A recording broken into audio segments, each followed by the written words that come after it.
Hello everyone, and welcome to Zombie Horse. Today we're going to be playing the Beginner's Guide, just solo here, me and you, doing some fun things together. Now this is a game that was created by the same man. Davey Redden, I believe is his name, if I'm pronouncing that correctly, which I hope I am. And he created the Stanley Parable, so let's jump into the Beginner's Guide, which apparently is a game that has no objectives. And that's kind of like my life, so let's do that. Gotta love when the game blinds you right off the bat. Yeah, that would be a good idea. Alright. So these controls, I've never seen that kind of setup before, so now I'm immediately freaked out. Hi there. Thank you very much for playing The Beginner's Guide. My name is Davey Redden. I wrote The Stanley Parable. And while that game tells a pretty absurd story, today I'm going to tell you about a series of events that happened between 2008 and 2011. Oh, okay. We're going to look at the games made by a friend of mine named Coda. Now, these games mean a lot to me. I met Coda in early 2009 at a time when I was really struggling with some personal stuff, and his work pointed me in a very powerful direction. I found it to be a good reference point for the kinds of creative works that I wanted to make. So just to start you off, this is, I think, the first game he ever made. It's a level for Counter-Strike. You can walk around here, by the way. And mostly it's just Coda learning the basics of building a 3D environment. Oh, I can jump but too. What I like is that even though he starts from the simple aesthetic of a desert town, he then scatters these colorful abstract blobs and impossible floating crates around the level. Yeah. Of course, it destroys the illusion that this actually is a desert town, and instead this level becomes a kind of calling card from its creator. It's like a reminder that this video game was constructed by a real person. Why do I think Coda kind of killed makes himself? You wonder, what was going through his head as he was building this? And This is what I like about all of Coda's dead. games. I mean, not that they're all fascinating as games, but that they are all going to give us access to their creator. I want us to see past the games themselves. I want to get to know who this human being really is. Can't get hurt. And that's exactly what we're going to do here. It's a long drop. So, it's 2008, Coda starts making these games, and he never releases any of them. He doesn't put them onto the internet, he just makes them and then immediately abandons them, and they sit on his computer forever. And I think he really understood this image of himself as a recluse. At one point, he jokingly renamed his computer's recycling bin to Important Games Folder. So, this was just how he worked. He tended to crank them out one after the other without even really pausing to try to understand what he had just made. Until suddenly one day, he just stopped. In 2011, that was it. He made his last game, and then he hasn't made another one since. Because he's dead. And that's why I've taken this opportunity to gather all of his work together, is because I find his games powerful and interesting, and I'd like this collection to reach him, to maybe encourage him to start creating again. In heaven. And if the people like you who play this also happen to find his work interesting, then I'm sure it'll just send that much stronger of a message of encouragement to Coda. So thanks for joining me on this. If you have a particular interpretation that I haven't mentioned here, or if you just need to get in touch, you can email me at daveyWreden@gmail.com. Redden. Okay, that's about it for introduction. Oh, wow, Let's take a look at Coda's first proper game. As each game is loading, I'll show you the date that it was completed. This first one was made in November 2008. Okay. So I don't think Coda's dead. Oh. Ooh, that's brutal. Ooh. Oh my god in heaven, hell. Shit. Oh my. Okay, I can shoot. There are no... This game is called Escape from Whisper, and it's one of the more generic games you'll see from Coda. Is this a Whisper gun? It's like... It reminds me of Portal, with the weapon you should have had throughout Portal. I mean, really. Or at least, you should have had the option. It seems pretty hot in there. I'm gonna avoid that. I normally like hot things. I can't run. It's upsetting. Coda. Coda. Oh my god. Oh my god. Oh my god. Oh my god. It kinda looks like this game was abandoned mid-development. No. For instance, you have this gun, which you'd think would indicate that there are supposed to be monsters or enemies somewhere. Yep, But then clearly there are no enemies anywhere. You can't even reload the gun when you run out of bullets. What? Oh my god, But thanks for ultimately, telling we me don't now. really know. Maybe Coda thought that actually it was complete the way that it is. And I think that we should talk about his games for what they are, rather than for what they're not. Yeah. Okay. Enemy force neutralized. Begin ship evacuation. Well, there's some bullet holes. Oh my god, it's open. I can go. Hell yeah. Hell I yeah. love how you can see the bottom of the universe from this room. Oh, man. That's what it looks like. That's insane. The bottom of the universe. Coda, come on, man. You gotta come back. I'm legit. I'm serious. You've gotta come back, Coda. Apparently, this space station has a labyrinth on it. Sure, I don't know. There's really no reason for it that I've ever been able to discern, so in the interest of time, I'm just gonna skip you on past it. I keep trying. What if I went back? Or if you'd really like to solve the labyrinth, you're welcome to do that too. Nah, that tone of voice just made me. That's not like Stanley Parable. That's like. Okay, this is the part that's interesting. The game has this narrative about the whisper machine and how it has to be turned off, and then you get to the engine room. The whisper gun. I used a whisper gun because it made no Hey, sound. you there, in the engine room. Stop. You could save us all. That beam is powering the whisper machine. We could disrupt it by introducing a great enough heat signature. If your body could stop the beam. Oh, So thanks. much to ask, but for all of our lives, would you do it? Could you Absolutely give not. yourself- No. Go screw yourself. The whisper machine sounds wonderful, doesn't it? Like, it sounds like it's a machine that's messing stuff up, but you could still take a nap during it. I don't really know if I have an option here, so I might as well just... Let me pause here for a second. Okay, game What over. you just experienced, assuming. stepping into the beam and then dying, Yeah. is probably what Coda had initially intended when he was developing this level. Okay. But when he first compiles and plays it, something goes wrong. There's a bug somewhere. And this is what happens instead.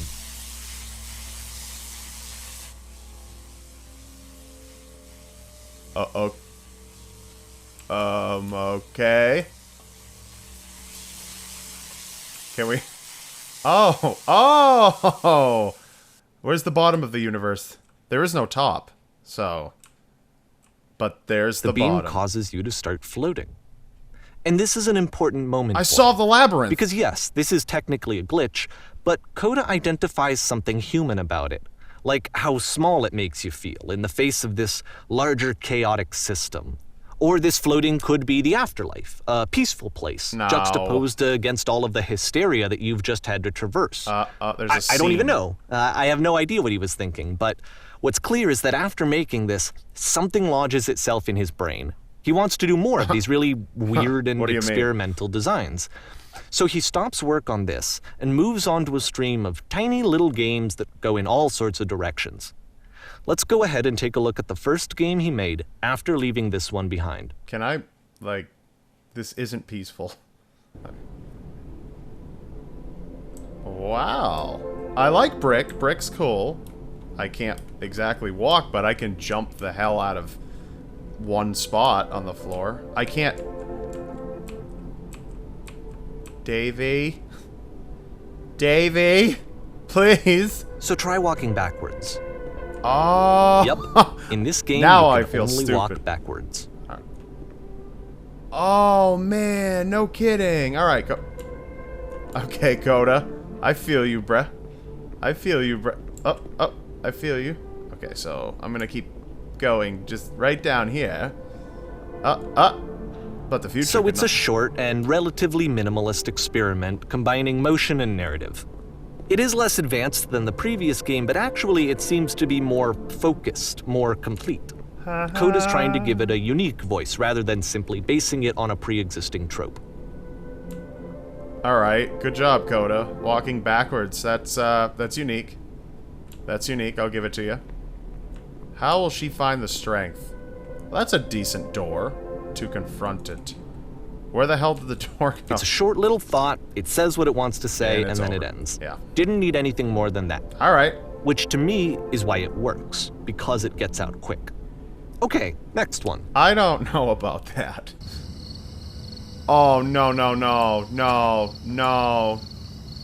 Wow, those rocks are so real. That is a photo. Oh, no, I don't like this shit. Please stop. No, not today. Not today. Today, yeah. Today's not good for me to be... And that's it. Okay, the meaning of this game won't be clear just yet. Please be patient with me for a few more games, and I promise you'll see what makes it interesting. Okay. Minimalist, indeed. Oftentimes, Coda would put bizarre titles like this one at the start of his games. Nonsense is in every direction. I wish I'd known him at the time that he was making these early games. He would really only talk to me about his work as he was making it. Once he stopped work on a game, like, that was it. It was dead to him. And I don't agree with that at all, but what are you gonna do? Yeah, no kidding. I'm lifting off the ground, or I'm going incredibly slow. Once you've been slowed to an absolute crawl, the door at the top of the stairs opens. So why, if Coda's not showing these games to anyone, why bother opening the door at all? Well, to show you, I'm modifying the game here so that when you press enter, it'll bring you back up to full speed so you can enter the door for yourself. Okay, I'm back to full speed. You modified the game. You're like... This is like next level crap here. You're like the Matrix. Walk around talking people down for pursuing their hopes and dreams. A normal game where you have to scream into a mic every 15 seconds to keep playing. Play as a pair of floating eyes emitting footstep noises. A room noises. that's warm and nice and filled with little ideas for games. Wow, that's cute. Stand on an X staring at a bear for 3 hours. Coda would often tell me that he didn't mind if people thought of him as cold surrender. or distant. I did, but he said that he knew that he was actually a vibrant and compassionate person, but that it takes time to really see that. It can be a very slow climb to get there. Well, I guess that's cute. I guess out of all these weird things, somebody had to do it. Somebody had to make some... I wasn't done feeling good. Ready, set, fish. Alright, let's do it. Get me in a boat. Oh. Okay. Oh. Okay. This really is like Stanley Parable-ish. Parable-ish. Kind of is, isn't it? I mean, come on. It's kind of Portal, Stanley Parable. Well, this is new for Coda. It's an actual puzzle. Go ahead and see if you can solve it. Oh, yay, a puzzle. I freaking hate puzzles because I suck at puzzles. Because I don't want to deal with them. Can I jump up this ledge? No. What sentence? Jump up this ledge? Did I say that? Or did I say jump up this ledge? I don't remember. Okay, I'm in here now. Mom. Mom?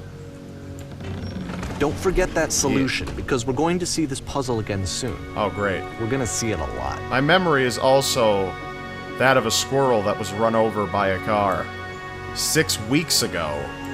And it's just now barely even flattened out fur. So that seems to be it, right? You walk down a corridor, you solve the puzzle, you get to the end. Cute. Simple enough. Super cute. All right, now I'm going to modify the game again so that when you press enter, it'll remove all of the walls from this room. Oh my god. No, this isn't all... Is this all... How about that? There was more to it than we had any way of knowing. I actually find it funny that this game comes after the Stairs game, since they essentially convey the opposite idea. So, in the Stairs game, a dull exterior concealed a rich interior. And then, in this level, a dull interior hides this fantastic outer world. Either way, I think that the point is the same, is that most of the time you don't get to know what you're missing, or even that you're missing anything. That's not your role as a player. So if your role here is not to understand, then what is it? To fish. No, not again. Please. Right. You are now exiting. Aha. So, this, combined with the entering game from earlier, tells us that Coda believes his games are connected somehow. It could even be that the stairs game and the puzzle game are literally connected in between this and the entering game. There's a bigger picture that all of his games are meant to play a role in, some larger meaning that we won't be able to grasp until we've seen all of them. And once we have, we can step back and start to understand what exactly that bigger picture is. All right, let's figure that out, I guess. Oh my, that's so white. Oh. So white. Can you pause? Oh, looks like I can. Looks like that's it for this episode. We will continue playing The Beginner's Guide because this is pretty intriguing. Coda, I'm feeling you, bro. I'm feeling you out a little bit. And I think that's important. And I think you're important. And I think all of you are important. So don't you forget to subscribe to Zombie Horse so you won't miss what's coming up next. We've got a lot of things in store here. And maybe we'll be returning to Crappy Pasta readings? What? Alright, I love you.